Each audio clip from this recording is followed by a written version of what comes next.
Hello guys, welcome to my YouTube channel. यदि आप एक MI डिवाइस यूज़ करते हैं और आपने अपने MI डिवाइस के अंदर MIUI 12 अपडेट कर लिया है, उसके बाद भी आपको नया कंट्रोल पैनल देखने को नहीं मिलता है, तो मैं आपको बताने वाला हूँ आप अपनी सेटिंग के अंदर से उसको कैसे इनेबल कर सकते हैं। तो मैं आपको ले चलता हूँ मेरी मोबाइल स्क्रीन पे और बताने वाला हूँ आप आसानी से कैसे नए कंट्रोल पैनल को एक्टिव कर सकते हैं या इनेबल कर सकते हैं। तो मोबाइल स्क्रीन पर चलते हैं अपन। तो गाइस, मैं आपको मोबाइल स्क्रीन पर लेके आ गया हूँ।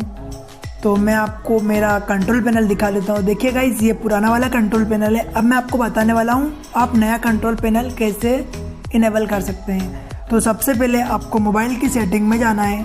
सेटिंग में जाने के बाद आपको एडिशनल सेटिंग में जाना है। एडिशनल सेटिंग में जाने के बाद फुल स्क्रीन डिस्प्ले में जाना है।